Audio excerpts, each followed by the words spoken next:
give me a minute here and I might help you save somebody that you love. So it's freezing cold. It's February. It's that time of year for 4-H pigs. It's the time of year for lambs are coming. There's some calves on the ground already.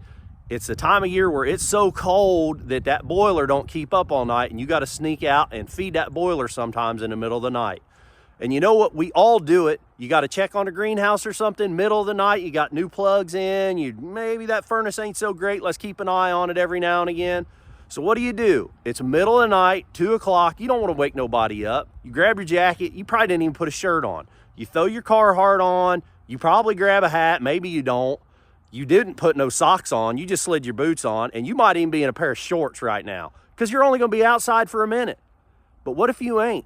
What if you come out here? It's 4 in the morning this morning.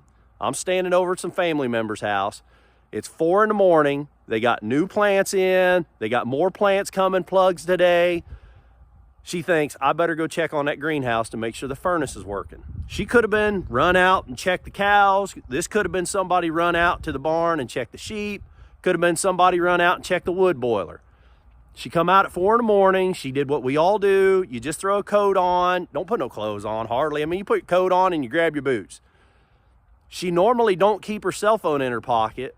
But this morning at 4 in the morning, when it was like 2 degrees out, wind howling and snowing, we had some sun that melted off a lot of that snow today, but it is as cold right now in Indiana as we ever get. It will kill you. She slid and fell on the ice, and she shattered, was the words the doctor used, shattered her femur.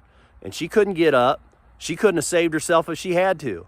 But by the grace of God, she had forgotten to take her cell phone out of her coat pocket and charge it up last night. So luckily, her cell phone was in her coat pocket, and she was able to fish it out and call me and call back into the house and wake everybody up. If she wouldn't have had that cell phone on her, nobody would have woke up. It's 4 in the morning. She was screaming. We don't have neighbors around here close enough to hear her. She was screaming for her life. And it was her life that was on the line. And God put that cell phone in her jacket pocket. And if it wouldn't have been for that cell phone, she'd have laid out here, got hypothermic, and died. And I firmly believe that. When the ambulance showed up, they said that we're lucky we got her when we did, because they've already had a few this year that it turned out a whole lot worse for those families. So next time you got to run out real quick, grab your cell phone. Keep it there by the back door. Keep it there where you got your coats and your boots and stuff. Just grab that cell phone or keep it in your jacket pocket. If it'll hold a battery all night and all day, if it stays charged up good, just leave it in your coat all the time. Then you don't forget it. Tell your little girl, tell your little boy, tell your wife, tell everybody.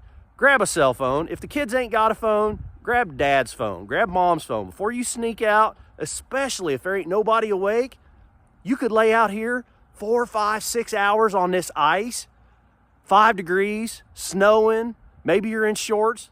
Hypothermic, it'll kill you. That's all I got on this one, guys. I'm serious. Grace of God saved her this morning. Grab that cell phone.